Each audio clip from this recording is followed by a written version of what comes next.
NTV online থেকে আমি ইসাক হাসান আপনাদের সবাইকে আন্তরিক শুভেচ্ছা জানাচ্ছি। আমি এখন রয়েছি কুমিল্লার দেবিদ্বার উপজেলার দেবিদ্বার পৌর এলাকার বারেরাচর গুচ্ছগ্রামে। দীর্ঘ ৩০ বছরেরও বেশি সময় ধরে হচ্ছে এই এখানকার 10টি পরিবার আসলে এই গুচ্ছগ্রামে বসবাস করছেন। এই গুচ্ছগ্রামটি আসলে স্থাপনের পর থেকেই আর এখানের যে সড়ক সহ আসলে এই ঘরগুলোর কোনো সংস্কার হয়নি এবং এখানকার মানুষ এবং তাদের ছোট ছোট সন্তান নিয়ে আসলে এখানে ঝুঁকিতে বসবাস করছেন এবং আমরা এখানে সরেজমিনে এসেও দেখেছি এবং একাধিক বসবাসকারীদের সাথে কথা বলেছি। আসলে আমরা সরেজমিনে যেটা দেখলাম আসলে এটার প্রত্যেকটি ঘরের টিনের চালার মধ্যে আসলে এত পরিমাণ জরাজীর্ণ এবং ফুটো রয়েছে। আসলে বৃষ্টি আসলে সবসময় এই পানি পড়ে এবং অনেকে পলিথিন দিয়ে আসলে এটা মেরামত করেছে, কেউ কেউ কাপড় দিয়ে রেখেছে, কারো আসলে রান্নাঘর নেই। বিশেষ করে এই গুচ্ছগ্রামে কিন্তু আসলে নিরাপদ কোনো টয়লেট নেই। আসলে এখানকার মানুষ খুবই ঝুঁকিতে রয়েছে। তো আমরা এখানকার মানুষের এই দুর্ভোগটি নিয়ে আসলে কথা বলবো এবং জানার চেষ্টা করবো আসলে তারা কতটুকু সমস্যায় রয়েছেন। চলতে ফিরতে কষ্ট হয়, খাইতে কষ্ট হয়, ঘুমাইতে কষ্ট হয়, চালও নাই, টিন, ফুসকুনি তো গোসল করতাই না, কল একটা, অনেক কিছু দিয়ে আমরা অসুবিধা হইতে আছে। ঘর দুয়ার ভাঙ্গাচুর রয়েছে, টিন মিন বাতাসে আইলে উড়াই লেছে। এরপর আমরা জোড়াজারি দিয়ে রাখছি, কাগজ মগজ দিয়ে রাখছি, পালা টালা ভাঙ্গে ট্যাঙ্কে গেছে গা। গ্রাম ভাঙ্গাতে কিস্তিতে উঠে ইয়া তো আমি টিন লাগাইছি, টিন ভাঙ্গা চুরা শেষ হয়ে গেছে, তার কিরাম এই টিন শেষ হয়ে গেছে, থাকতেন না।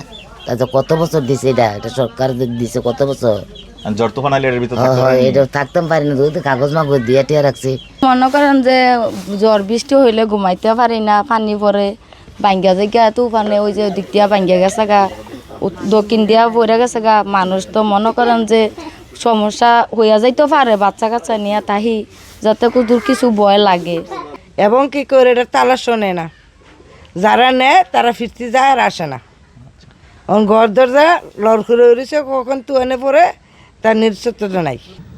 ঘরে ওই ইয়েদের রেডিও নাই, মাইদের দিয়ে ভালা নাই, ঘর দাইতে ভালা এই কিনার দিনে এবার বাঁশ কিনা ভালা লাগাইছি, বাঁশ লাগাইছি, ওই কাটলা কাগজ লাগাইছি, ঘরে ঘরে কাগজ লাগাইছি, কিন্তু তিনটি নাই।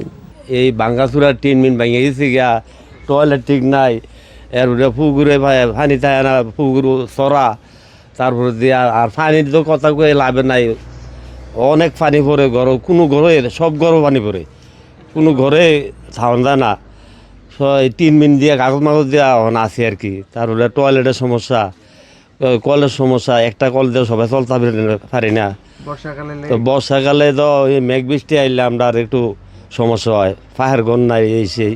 আমাদের দেবিদ্বার উপজেলার পৌরসভাস্থ ভারেরাচর, খলিলপুর ভারেরাচর, এখানে যে গুচ্ছগ্রামের যে 97-98 সালের নির্মিত যে ব্যারাক সহ গুচ্ছগ্রামের ঘরগুলো আছে সেটার ব্যাপারে আপনার কাছ থেকে আমি শুনলাম, অবগত হলাম। এটার পাশাপাশি এই স্পট ছাড়াও আমাদের দেবিদ্বার উপজেলা আরও ওই সময়কালের নির্মিত আরও কিছু ঘর রয়েছে গুচ্ছগ্রামের, সেগুলোর অবস্থাও নাজুক।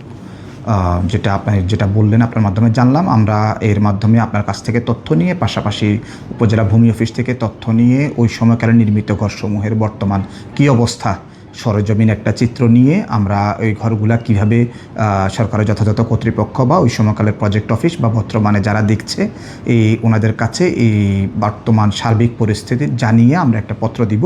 পত্র দিয়ে এগুলোতে যারা বসবাস করে তাদের একটি মানবিক এবং ন্যায্য এবং মানসম্মত আবাসস্থল হিসেবে এটাকে কীভাবে আরও সংস্কার মেরামত করে সামনের সময়টাতে তারা যাতে একটু সুন্দরভাবে থাকতে পারে সেই ব্যাপারে আমরা উপজেলা প্রশাসনের পক্ষ থেকে সরকারের নির্দিষ্ট কর্তৃপক্ষের নিকট আমরা সেটি অবগত করব এবং এর মাধ্যমে ইনশাল্লাহ আশা করি এই কাজটাতে আমার অতীতেও অভিজ্ঞতা আছে এই ধরনের বিষয়গুলোতে কাজ করার। আমরা আশা করি আপনার মাধ্যমে আমরা এই ব্যাপারটা অ্যাড্রেস করতে পারবো ইনশাল্লাহ।